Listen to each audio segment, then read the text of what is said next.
오늘 말씀은 시편 146편입니다. 할렐루야 내 영혼아 여호와를 찬양하라.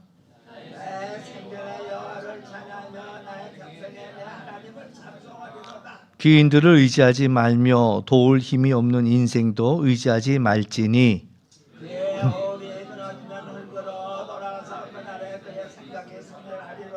야곱의 하나님을 자기의 도움으로 삼으며 여호와 자기 하나님에게 자기의 소망을 두는 자는 복이 있도다. 여호와는 천지와 바다와 그 중에 만물을 지으시며 영원의 진실함을 지키시며 억눌린 사람들을 위해 정의로 심판하시며 줄인 자들에게 먹을 것을 주시는 이시로다. 여호와께서는 갇힌 자들에게 자유를 주시는도다. 여호와께서 맹인들의 눈을 여시며 여호와께서 비굴한 자들을 일으키시며 여호와께서 의인들을 사랑하시며 여호와께서 나그네들을 보호하시며 고아와 과부를 붙드시고 악인들의 길을 굽게 하시는도다. 시온아 여호와는 영원히 다스리시고 내 하나님은 대대로 통치하시리로다. 할렐루야. 아멘. 오늘 시는 할렐루야 시로 알려져 있습니다. 이제 지금부터 이제 146편부터 이제 마지막 150편까지는 또 할렐루야로 시작해서 또 할렐루야로 마치고 있습니다. 그러면서 이제 우리에게 하나님을 찬양하라 이렇게 이야기합니다. 다윗도 자기의 삶을 쭉 뒤돌아보고 나서 내린 결론은 하나님을 찬송하는 것이다라고 이야기했습니다. 여러분에게도 하나님을 찬송하는 모든 일들이 가장 귀한 일들이 되고 또 지난번에도 뭐 여러 차례 말씀드렸습니다만 지난주 오후 예배도 그랬고 또 지난 금요 심야 때도 그랬고 하나님을 송축하고 예배하는 일들이 우리에게 가장 중요한 일이다. 여는 예배하는 마음으로 살고 우리가 하루를 살아가면서도 우리가 무엇을 하고 있든지 예배자로 우리가 살아가야 되겠다라는 그런 이야기지요. 그래서 예배하는 그 일에는 후회가 없고 우리가 늘 때를 얻으나 못 얻으나 하나님을 찬송하고 늘 하나님이 우리 곁에 계심을 우리가 알아차리고 하나님을 찬송할 필요가 있다라는 얘기입니다. 크고 작은 일에서도 하나님 찬송 받으시죠. 하나님께 영광을 돌립니다. 다 하나님의 은혜입니다. 또 뭐 이런 우리가 늘 하나님이 우리와 함께 계심을 우리가 알아차릴 수만 있다면 크고 작은 일들 속에서 우리는 매 순간 하나님께 영광을 돌릴 수 있다라는 그런 이야기지요. 그래서 오늘도 하루를 돌아보세요. 내가 하나님께 얼마나 찬양했는지 또 하나님께 얼마나 영광을 돌렸는지 하나님께 찬송하는 일에 인색하지는 않았는지 또 우리가 놓치고 하루를 살지는 않았는지 예배 시간에 와서 부르는 찬송이 다인가. 전에 하도 찬송가를 많이 불렀더니 누가 그래요.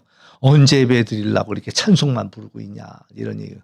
그래서 찬송 많이 하면 좋지요. 옛날에 어느 교회가 그랬대요. 준비 찬송만 그건 1시간을 불렀대. 그러니까는 도대체 예배를 언제 시작하려고 1시간을 노래할까? 그러니까 이제 사회자가 나오더니 이제부터 예배가 시작될 거니까 급하신 분들은 지금 가시라고 이러더래. 그러니까 이제 그 교인들이 나중에는 익숙해져 갖고 세 곡만 불러도 이제 은혜 받는 표정을 탁 짓는데 그러면 이제 예배가 시작이 되니까 그걸 알아차린 거죠. 근데 아무튼 우리가 하나님을 찬송하고 또 많이 찬송하는 그 일들이 우리에게 필요하고요. 매 순간 할렐루야 하나님께 우리가 높일 수 있다면 그게 가장 복 있는 인생이 아닐까 이런 생각을 해보는 거죠. 그래서 오늘 우리가 늘 하나님만을 찬송하자 이런 얘기를 드리고 싶고요. 이제 1절 2절에서는 그렇게 이야기했습니다. 1절 2절에서는 할렐루야 내 영혼아 여호와를 찬양하라 나의 생전에 여호와를 찬양하며 나의 평생에 하나님을 찬송하리로다. 이게 이제 가장 우리에게 주는 메시지고요. 이제 3절 4절에서 우리에게 깨달음을 줍니다. 귀인들을 의지하지도 말고 도울 힘이 없는 인생도 의지하지 마라. 그의 호흡이 끊어지면 흙으로 돌아가서 그날에 그의 생각이 이제 소멸하리로다. 그러니까 인생을 의지하지 말라는 겁니다. 인생은 다 어떻게 보면 그냥 흙덩어리와 상관없어요. 아무리 권력자일지라도 그의 건강에 이상이 오니까 지난번에 이제 TV에 보니까 굉장한 이제 그 정치적으로 영향력이 많은 사람인데 그에게 이제 그 뇌졸중이 오니까 이제 말도 제대로 표현 못하는 그런 형편에 놓이더라고요. 저 사람이라면 정말 하늘을 날아가는 새도 떨어뜨리겠다 이런 생각을 했던 그 사람이 그냥 뭐 아무 힘도 못 쓰고 뒤로 밀려나는 그런 모습도 보고 뭐 우리가 요즘 세태를 봐도 마찬가지입니다만은 그렇지요. 그러니까는 우리 인생 아무리 힘이 있어 보이는 인생도 이제 나중에 얘기를 들어보면은 다 연약한 인생인 것. 뭐 옛날에 누구도 마라토너 누구 이봉주 선수도 정말 어느 누구도 뛸 수 없는 정말 인간 기관차라고 할 수 있을 만큼으로 장거리를 그렇게 그들이 뛰는 그 속도는 우리가 100m 뛰는 속도하고 똑같은 속도로 그렇게 달린다고 하니까요. 뭐 상상도 못하는 거죠. 근데 그에게도 병이 와갖고 불치병으로 엄청나게 고생했잖아요. 지금은 이제 어떻게 지내는지 잘 모르고 그걸 이제 치유하려고 애를 쓰는 이제 그런 모습들을 많이 봤는데 아무튼 이제 그이가 어떻게 됐는지는 우리가 다 알지 못합니다. 근데 아무튼 그렇게 건강한 사람도 연약해지더라라는 이야기죠. 뭐 여러 가지 성경에도 그런 얘기가 있습니다. 참 이해가 안 가는 장면 중에 하나는 예수님이 예루살렘 성에 입성할 때 얼마나 많은 사람들이 쌍수를 들고 환영을 했습니까? 호산나 호산나 다윗의 그 위로 오시는 그런 예수님을 찬양하고 종려나무 가지를 흔들고 또 그 길에다가는 자기들의 겉옷을 벗어서 길을 만들고 막 이랬던 사람들이 일주일도 안 돼서 그 사람들은 다 어디로 가고 그 사람이 그 사람인지 그 사람이 또 다른 사람들인지 우리가 이해하기는 어렵지만은 그 사람들은 예수님을 또 십자가에 못 박으라고 외치는 무리들 그 앞에 호산나의 무리들은 다 어디로 가고 그리고 나서는 십자가에 못 박으라라는 이게 얼마나 이제 만약에 이제 예수님이 우리들 수준이라고 했다면은 그 많은 사람들을 환영하는데 감화 감동이 돼 갖고 넘어갔을 거예요. 그런데 그러나 예수님은 또 이제 그 모든 것들을 아시니까 이 많은 사람들이 이렇게 열렬하게 환영하지만 이 사람들 환영은 또 거기에 휘말리지 않는 거죠. 그러니까 우리 이런 얘기를 해도 되나? 천기누설인데 목사님들이 새 교회에 이렇게 가잖아요. 제일 조심해야 할 사람이 하나 있다. 그 얘기를 해줘요.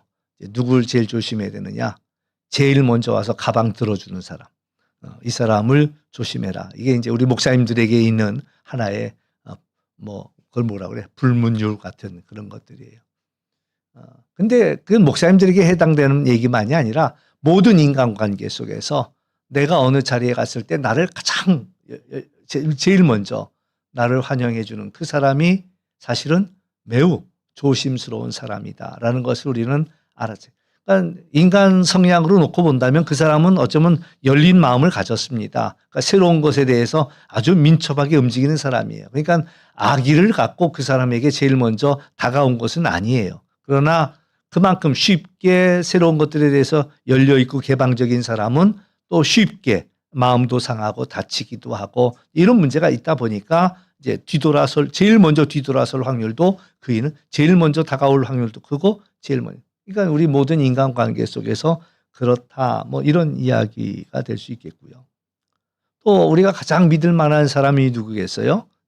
우리의 부모가 되겠죠. 우리의 부모들이 아마 이 세상에서 끝까지 마지막까지 제일 믿을 만한 우리의 부모라고. 근데 사실 우리가 알잖아요. 우리가 또 부모 돼본 사람들을 압니다. 부모가 돼보니 뭐 여러 사람하고 부모가 뭐 다를 게 뭐가 있겠어요. 어렸을 때는 우리의 부모가 정말 하나님 다음으로 전지전능한 분인 줄 알았는데 어느 정도 지나다 보니까 부모조차도 연약한 인생에는 틀림이 없다. 이런 것들을 이제 알아차리지요. 다 알지도 못하고 다 생각하지도 못하고 다 도와줄 수도 없고 뭐 이제 아들 레미가 군대 가면은 엄마 아빠가 따라갈 수 있나요? 못 따라가죠. 수술실에 들어가면 따라 들어갈 수가 있나요? 못 따라 들어가죠. 그러니까 누구보다 사랑하고 누구보다 그러니까 이제 이어령 교수가 그런 얘기를 했죠. 내가 그 사랑하는 딸 이미나 그 딸 그이도 이제 목사였습니다만은 그이가 갑자기 이제 눈이 안 보이게 된 거예요. 그러니까 이제 아버지가 딸을 사랑하는 마음에 이 딸을 고쳐주고 싶은데 자기가 가지고 있는 돈으로도 고칠 수 없고 자기가 가지고 있는 사랑으로도 아무 도움이 되지 못하고 그러니까 이제 이분이 그동안은 신앙생활하는 건 다 의미가 없다. 뭐 이 시대의 지성으로 그 신앙에 대해서 이분은 아주 그냥 쐐기를 박았던 분인데 이분이 이제 하나님 앞에 이제 매달려 기도하게 되는 거죠. 하나님이 계시다면 우리 딸을 고쳐주십시오. 또 우리 딸을 고쳐주면 내가 예수님을 믿겠습니다. 그러니까 우리가 아무리 자녀를 사랑한다 할지라도 우리가 할 수 없는 일들이 있단 말이죠. 그러니까 부모일지라도 다 할 수 없는 연약한 인생이다라는 이야기를 할 수 있겠고요. 또 이제 가장 친한 친구, 우리가 세상을 살아가면서 제일 조심해야 할 또 이 중에 하나가 가장 친한 친구일 수도 있다라는 얘기입니다. 뭐 이제 이가 이 말을 할 때 왜 할까라는 것들을 우리는 한번 항상 한 번쯤은 생각하고 지나가야 한다는 거죠. 어떨 때는 이 사람이 해준 말이 가장 도움이 되고 또 정말 좋은 의견 같은데 근데 왜 이 얘기를 했을까까지도 우리는 생각해 할 수 있는 그런 것들이 필요하다. 최근에도 이제 우리 뉴스에 매번 나왔던 캄보디아 사태가 있잖아요.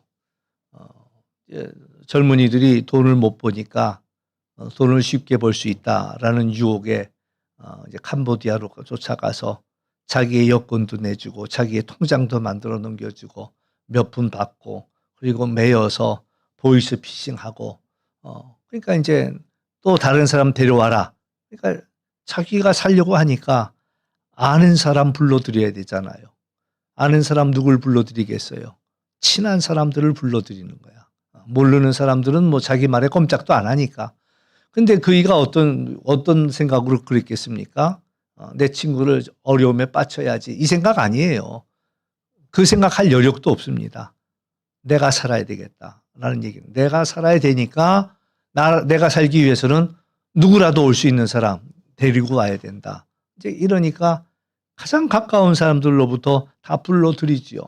그러니까 또 가까운 사람은 저 친구가 나하고 친한데 나하고 각별한 사이인데 나를 오라고 하는 거 보면 이건 뭔가 정말 일이 뭐 좋은 게 있나 보다 이 생각하고 쫓아가는 거죠.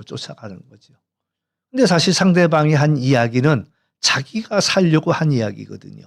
그런데 이쪽에서는 저 친구가 나 사랑하니까 저 친구가 나 아끼니까 내게 좋은 얘기일 거야 라고 생각하고 쫓아갔던 이들은 다 하나같이 어려운 일들을 당했다. 그 다단계 판매도 그렇지 않습니까? 다단계 판매도 물건을 팔 때 가까운 사람들한테 판단 말이죠. 가까운 사람들한테. 왜냐하면 이제 뭐 다른 사람들은 잘 이렇게 귀담아 듣지도 않고 들어주지 않으니까. 그러면서 이제 자기가 그 어려움 속에서 벗어나기 위해서는 누군가를 나 대신 밀어 넣어놔야 되는데 이제 그러면서 가까운 사람을 밀어 넣어버리게 되는 거죠. 그러니까 이제 그런 어려움들을 겪는다. 그러니까 오늘 이제 우리가 이 땅을 살면서 인생을 의지할 수 없다라는 얘기입니다. 오늘 이제 3절, 4절에 나오는 이야기도 귀인들일지라도 의지할 수 없다. 그들에게도 사실 그들도 진흙과 같은 진흙덩어리와 같은 존재예요. 도울 힘이 없는 인생이다라는 이야기를 합니다. 뭐 부분적으로는 도와줄 수 있겠죠. 그러나 우리의 도움이 되지 못한다라는 것이 성경에서 이야기해 주는 이야기입니다. 그리고 그의 호흡이 끊어지면 결국 흙으로 돌아간다. 아무리 대단한 걸 얘기했다 할지라도 그것 생각마저도 다 소멸되고 만다라는 이야기를 우리에게 들려주고 있습니다. 그래서 우리가 사람을 의지하지 말고 하나님만을 우리는 바라봐야 돼. 이스라엘도 왕을 요구했어요. 강력한 왕이 있었으면 좋겠다라는 이야기지요. 그러나 결론은 한계가 있고 사람에게 기대한 그 희망은 언제나 무너지더라라는 그런 이야기입니다. 그리고 연약한 존재고 그 생각도 끝이 나는 존재다. 이와 같은 것들은 다 모든 것들이 다 해당이 됩니다. 건강, 건강. 언제까지 건강할 것 같잖아요, 우리는요. 근데 이제 제가 요새 겪는 일들이 작년에 코로나를 앓고 난 다부터 이제 유행한다는 거 다 거쳐서 지나가더라고요. 독감이 유행한다 그러면 독감 걸리고, 장염이 유행한다 그러면 장염에 걸리고, 다 그냥 지나가는 법이 없어. 그래서 이제 이게 한갑이 지나고 나더니 이제 연식이 됐나? 왜 이렇게 그냥 지나가지 않고 이게 다 하나씩 걸릴까? 그러니까 면역력이 많이 떨어진 거죠. 면역력이 많이 떨어진 거예요. 그러니까 이제 건강도 우리가 확신할 수 없다. 이제는요, 밥 잘 먹는 것도 얼마나 일상이 얼마나 소중한지 몰라요, 일상이. 그러니까 이제 요새도 이제 감기 후에 벌써 감기가 거의 한 달 정도 된 것 같은데 끝난 것 같으면서도 남아있고 남아있는 것 같으면서도 이제 계속 이러는 거예요. 그러니까는, 일상이 편하지 않죠. 이제 여러 가지가. 그러니까 이제 조금만 이렇게 얘기해도 목이 아프고 또 콧물 나고 이제 이런 것들이. 근데 그 밖에도 이제 많은 사람들이 정말 이제 점점 느끼는 것들이 아무 염려 없이 걱정 없이 살아가던 그런 건강한 시간, 젊은 시간 이런 것들이 얼마나 우리에게 소중하냐 이제 이런 것들을 생각해 보는 거예요. 그러니까 건강도 흔들리게 되어 있습니다. 또 아무리 좋은 직장일지라도 그 직장도 만세반석은 아니더라라는 얘기입니다. 또 돈이면 다 되지. 근데 돈으로 안 되는 일도 어마어마하게 많고요. 어느 분이 이제 공무원으로 오래된 이야기이긴 하지만 공무원으로 한평생 일해갖고 집 하나 장만했어요. 2층 저택을 하나. 그러니까 이제 평생 일해서 모은 돈이 이제 2층 저택을 하나 마련했어요. 근데 아들이 아파갖고요. 중환자실에 가서 한 2년 있는 동안 그 평생 모은 집이 그냥 순식간에 없어지더라고요. 아들 그 아이 고치겠다고 병원비 되는가. 그때만 해도 이제 이런 의료보험 이런 것들이 제대로 다 안 돼 있을 때였으니까 더더군다나 그랬고. 그러니까는 우리가 물질 가지고 있는 거, 이 정도 물질이면 내가 죽을 때까지는 문제 없겠지라는 생각을 하는지 모르지만 물질이라는 건 쉽게 없어지기도 하고 우리의 생각과 같이 오래 우리를 지켜주지 못하더라라는 그런 이야기입니다. 또 그런 통계도 있어요. 사람이 마지막 3년, 마지막 3년에 들어가는 병원 비용은 평생 병원에 갖다 준 돈보다도 마지막 3년에 든 돈이 많이 들어간다는 거예요. 또 그동안 병을 알면서 냈던 돈보다도 마지막 3개월에 들어가는 그 병원비가 또 그만큼 맞먹는다는 거예요. 그만큼 왜냐하면 이제 마지막에 갈수록 귀한 약 좀 써보고 새로 된 약 좀 써보고 이런 것들은 다 보험되지 않고 그러니까요. 그래서 우리가 생각한 것만큼 이 물질이 우리에게 남아있지도 않다. 사람에게는 한계가 있고요. 사람을 기대어 봐야 우리는 불안할 수밖에 없다라는 이야기죠. 그래서 이제 오늘 결론과 같은 이야기는 5절과 6절 말씀이죠. 5절, 6절 말씀 우리 함께 같이 한번 봉독해 볼까요? 5절 말씀만 함께 같이 봉독해 봅니다. 시작.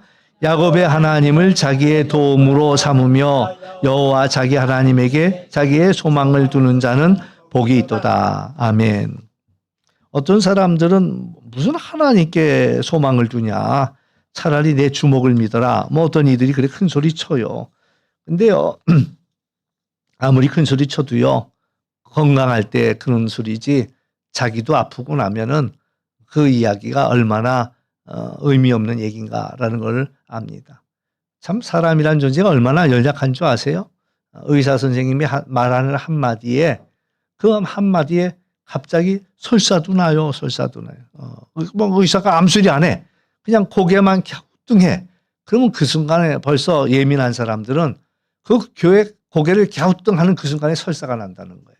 그 사람이 그렇게 그러니까 그 사람도 처음엔 큰 소리 쳤어. 차라리 내 주먹을 믿지.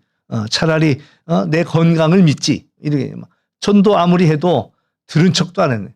근데 의사 선생이 한마디에 이 양반도 그냥 맥없이 푹 쓰러지는 존재. 그 인생이 그렇게 연약한 존재다라는 겁니다. 그런데 이제 오늘 이 시편 기자는 우리에게 야곱의 하나님의 도움을 받고 또 여호와 하나님께 소망을 두는 자가 복이 있다라는 이야기를 해 줍니다. 또 재미난 것은 이 많고 많은 사람들 중에서요. 많고 많은 사람들 중에서 하필이면 야곱의 하나님입니다. 야곱의 하나님. 야곱이 누굽니까? 성경에서 야곱의 별명을 이야기해 주죠. 뭔지 아세요? 세 글자. 지렁이. 지렁이 같은 야곱. 야곱을 향해서 지렁이 같다. 뭐 징글징글하죠, 뭐. 근데 이제 그이가 처음에는 다 속였잖아요. 여러 사람을 다 속였어. 형도 속이고 아버지도 속이고. 그래서 외삼촌집까지 도망가잖아요. 외삼촌집까지 도망가서 거기서 또 외삼촌 또 속이고. 이제 이 양반은 만나는 사람들을 속이는 게 주특기야. 그러다가 이제 자기도 외삼촌에게 속임을 당하고 그 아들들에게 속임을 당하고 외삼촌한테는 이제 그 부인 사랑하는 라헬과 결혼하고 싶다 했는데 아침이 돼서 보니까 라헬이 들어온 게 아니라 레아가 들어와. 그러니까 속았죠. 뭐 보기 좋게 속았죠. 그리고 20년, 30년을 일하는 그러니까 막 속이고서는 그런 존재예요. 근데 이제 사실 이제 이 야곱을 보면 참 이런 내세울 만한 것 없는 사람이죠. 연약한 인생이고 실패한 인생이고 부끄러운 인생이고. 그런데 하나님이 이 야곱의 하나님이라고 이야기하는 거예요. 당신을 소개할 때 나는 야곱의 하나님이다라고 이야기하고 있다는 거죠. 야곱은 신실하지 못했지만 하나님은 그럼에도 불구하고 신실했다. 이게 우리에게 얼마나 큰 소망이 되는지 모릅니다. 야곱도 하나님께서 야곱에 대하여 신실하셨더라면 오늘 우리들에 대해서도 우리가 자랑할 것도 없고 우리도 부족한 자이고 이제만 야곱의 하나님이 우리의 하나님이 되어주신다라는 이야기를 하지요. 그러니까 우리가 잘난 데가 있어서 하나님께 붙들림 받고 쓰임 받고 복 받는 것이 아니라 그건 전혀 상관없는 얘기입니다. 근데 신실하신 하나님이 우리를 사랑하시는 거예요. 신실하신 하나님이 우리를 붙들어 주신다라는 그런 이야기지요. 그러면서 이제 오늘 시편 기자는 또 하나님이 어떤 분인가라는 것들을 우리에게 이야기해 주고 있습니다. 그래서 6절에 보면 천지와 바다와 그 중에 만물을 지으시고 그러니까 이 모든 것들을 지으신 하나님이다. 천지와 만물을 지으신 하나님이시다라는 이야기를 합니다. 그리고 영원히 진실함을 지키시고 이제 이 속에는 지금도 다스리고 섭리하신다. 진실로 우리를 다스리고 섭리하신다. 이렇게 이야기할 수가 있죠. 또 7절 말씀을 보면 다른 거 다 접어두고 하시는 이야기가 억눌린 사람을 위해서 정의로 심판해 주신다. 정말 억눌린 사람들이 하소연할 수 없잖아. 하소연할 때가 없잖아요. 그런데 하나님은 이 억눌린 사람을 위해서 정의로 심판해 주시는 하나님이다. 우리 그 하나님 앞으로 나가는 거죠. 줄인 자에게 먹을 것을 주시는이다. 줄인 자라고 한다면 얼마나 어려운 사람들입니까? 그러나 하나님은 그들을 신경 쓰시고 그들에게 먹을 것을 공급해 주시는 하나님이시다. 또 하나님은 어떤 하나님이시냐? 갇힌 자들에게 자유를, 갇힌 자들을 풀어주시는 하나님이다. 여기 갇혔다는 건 몸이 감옥에 갇혔을 수도 있습니다만은 또 여기 악의 굴레에 갇힐 수도 있습니다. 그물에 갇힐 수도 있고 걱정 근심에 갇힐 수도 있고 상처에 갇힐 수도 있고 갇혀있는 모든 사람들을 또 자유케 하시는 그런 하나님이시다. 여러분들을 올가맨 모든 것이 있으면 어떤 문제가 있으면, 어떤 상처가 있으면 우리 하나님이 이 갇힌 자들을 자유 주시는 하나님이시다라는 사실을 믿으시고 또 그 자유를 얻기를 주의 이름으로 축원합니다. 또 이제 8절에 보면 맹인들의 눈을 열어주신다. 볼 수 없는 자들을 보게 하는 거지요. 참 이제 우리가 답답할 때가 있습니다. 눈은 떴지만 잘 보이지 않을 때가 많아요. 길이 보이지 않고 답이 보이지 않고.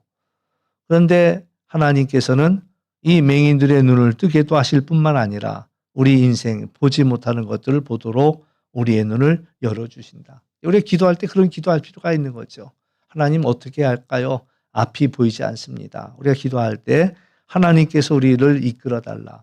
그럼 이제 하나님은 이제 그 시편 119편에도 이런 얘기하잖아요. 하나님의 말씀이 우리 길에 비치고 내 발의 등불이다라고 이야기합니다. 그러니까 우리 하나님만 바라보고 나가면 방향이 나오지요. 그리고 하나님은 그 모든 과정을 다 보여주지는 않습니다. 또 우리가 다 알아봐야 우리에게 도움이 되지도 않고. 그러니까 이제 하나님의 말씀은 내 발의 등불이야. 등불이라는 건 멀리 비추지 못합니다. 그냥 한 걸음 앞에만 비춰주는 게 등불이야. 그럼 그 등불만 따라서 우리가 걷게 될 때 우리는 마침내 하나님께서 원하시는 자리까지 나갈 수 있다. 그래서 우리가 하나님 앞에 기도하면서 하나님 우리 눈을 열어달라. 비굴한 자들을 일으키신다. 비굴한 자. 우리가 비굴함에 놓여본 적이 있습니까? 하나님께서는 그 비굴한 사람들까지도 일으켜 세워주시는 분이 하나님이시다라고 이야기하고 있고요. 의인들을 사랑하시고 나그네들을 보호하시며 나그네. 사실 우리가 나그네잖아요. 이 세상을 지나가는 우리는 나그네입니다. 본향을 향해 가는 순례자지요. 그러니까 우리가 나그네의 삶을 살아야 되겠고 이 나그네를 지켜주시는 분이 하나님이시다라는 이야기지요. 그래서 그 하나님을 의지하고 나가. 고아와 가부를 붙드시고 세상에서 제일 불쌍한 사람들은 고아가 제일 불쌍합니다. 왜냐하면 엄마 아빠만 있어도 엄마 아빠는 어떻게 해서라도 도와주려고 해요. 능력도 없지만 우리 앞에서 생각한 것처럼 인생을 의지하지 말아요. 그러니까 능력이 없는데도 불구하고 엄마 아빠는 자녀를 위해서 뭐라도 하려고 해요. 무엇이라도 자기가 할 수 없는 일도 하려고 하는 게 부모들이지요.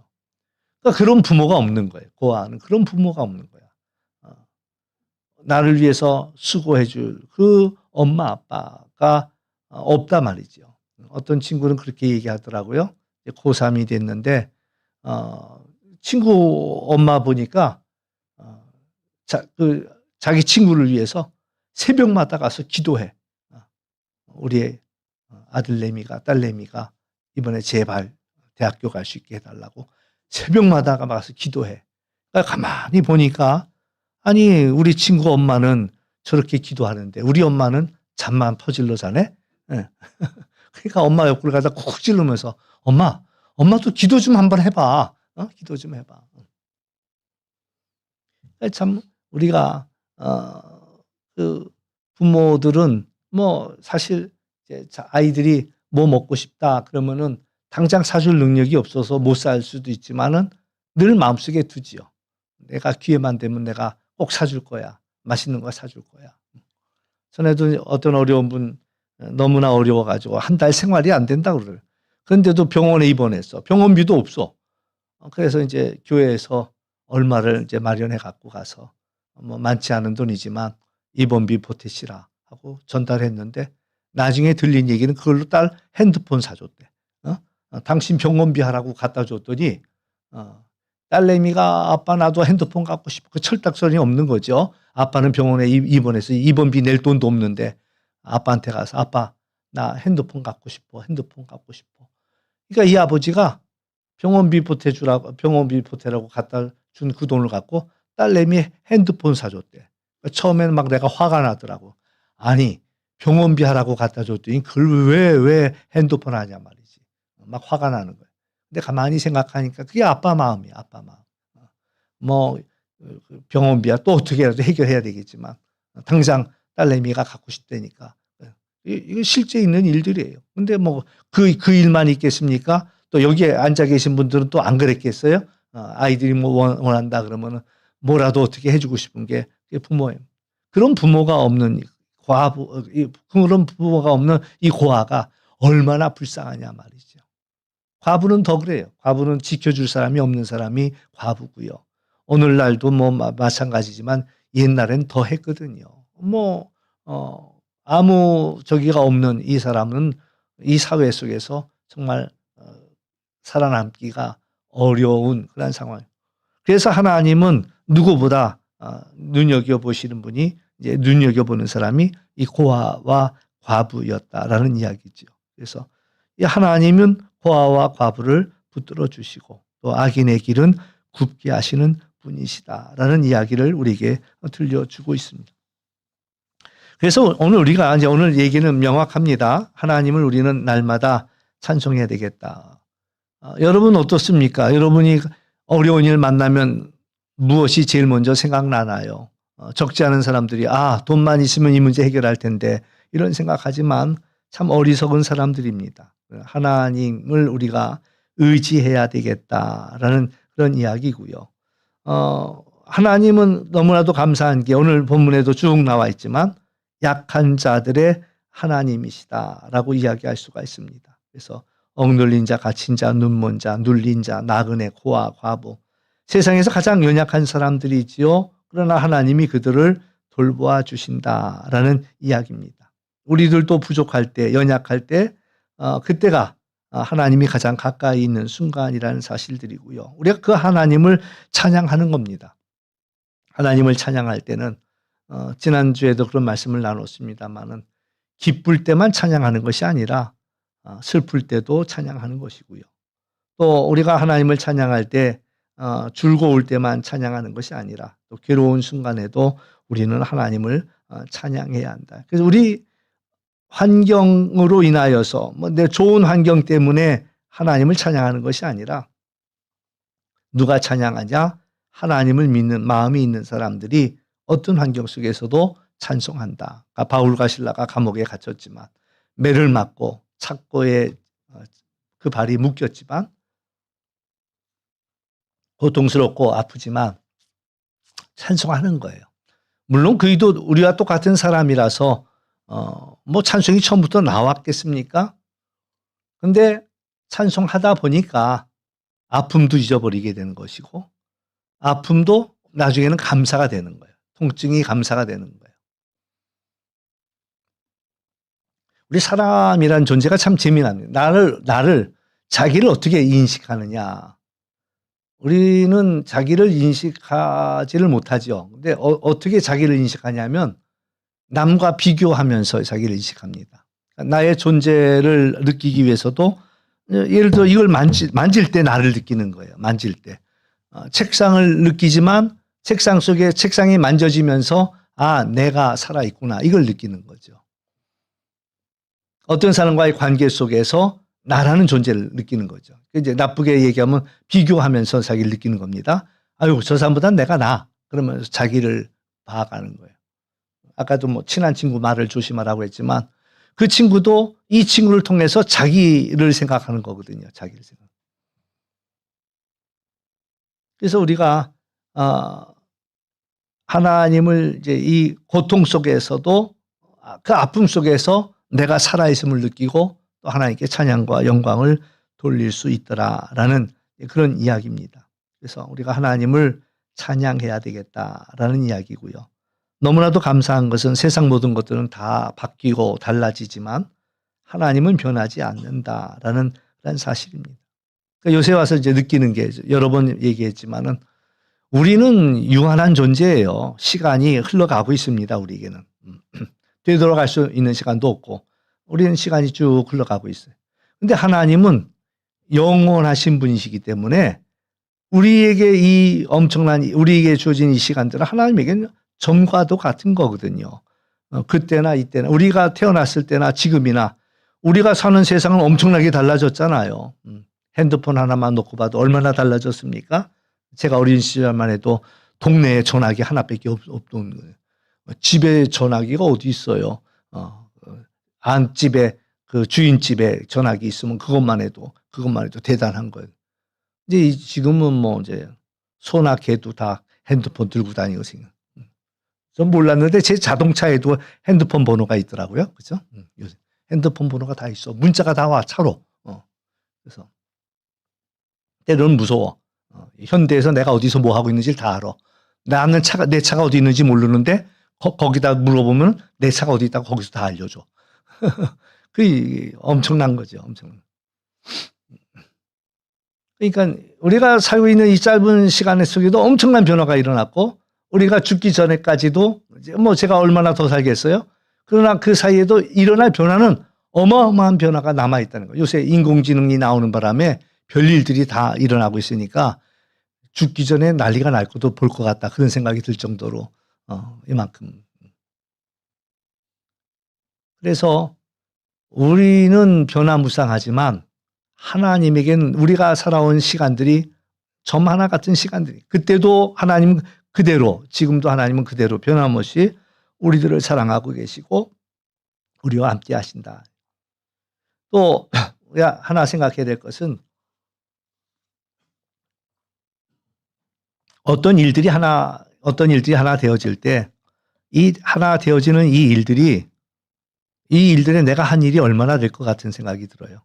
하다못해 뭐 농사 짓는 사람들, 뭐 내가 모를 심고 벼를 이렇게 하는 농부다 쳐도 농부가 얼마나 자기 일을 많이 했을까요? 자기가 할 수 없는 일이 더 많아요. 비도 내려야 되고 해도 내려줘야 되고 올해 농작물들이 많이 망가진 거는 연글어야 할 가을에 비만 내려가고 계속 날이 흐려갖고 일조량이 없어서 올해 농사들이 전체적으로 다 흉작이 돼버린 셈인데 그건 뭐 농부가 열심히 일한 거하고 상관 전혀 없는 거예요. 그러니까 나는 아무리 열심히 잘했지만 그러나 내 밖에 있는 이런 외적인 것들이 나를 도와주지 않으면 되지 않는 거예요. 그 일들은 되지 않는 일들. 우리가 하는 일들은 글쎄요, 요만큼 될까요? 우리가 할 수 있는 일들이 어떤 일들이 하나 이루어질 때 내가 할 수 있는 일은 요만큼이 될까요? 요만큼도 안 돼요. 또 무서운 게 뭔지 아세요? 나를 반대하고 나를 모함하려고 하면요. 요새도 무슨 그 TV에 나오더만요. 유명한 사람이 하루아침에 꼬꾸라지는 모습이.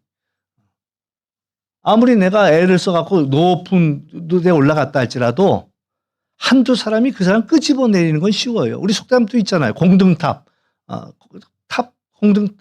탑을 공들여 쌓는 건 어렵지만 무너지는 건 순식간이에요. 한번 발로 차버리면 그건 다 무너지는 거예요. 그러니까 그것도 누군가 한두 사람이 나를 끄집어 내리지 않으면 나는 잘 쓴 것 같지요.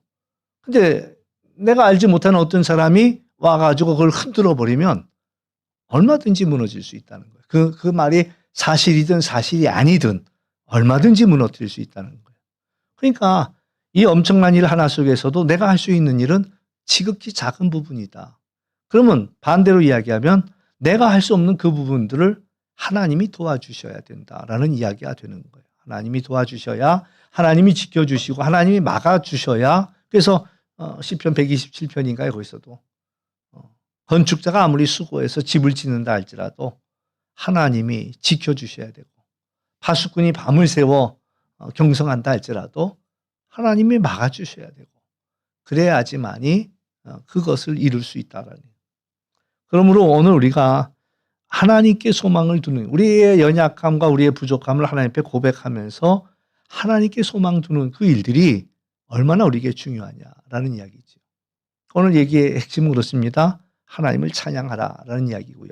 인생을 의지하지 말고 그리고 하나님은 야곱의 하나님은 우리가 연약하고 부족하고 실패하고 했을지라도 여전히 우리들을 지켜주시고 세워주시고 돌보시는 분이시다. 천지를 만드신 하나님 그럼에도 불구하고 연약한 자들을 그들을 위하시는 그 하나님을 우리는 송축해야겠다. 마지막 절 함께 같이 읽지요. 마지막 절 10절 말씀입니다. 함께 같이 봉독합니다. 시온아 여호와는 영원히 다스리시고 내 하나님은 대대로 통치하시리로다. 할렐루야. 하나님을 찬양하라라는 이야기죠. 그래서 오늘 우리는 늘 하나님을 찬양하는 것이 기쁨이고 하나님을 찬양하는 재미로 우리가 살아가면서 크고 작은 일들 속에서도 물론 나도 수고했겠죠. 나도 애썼겠죠. 그러나 이게 다 하나님의 은혜입니다라고 고백하면서 매 순간 하나님께 찬양과 영광을 돌리는 그 일들이 우리에게 필요하다라는 겁니다.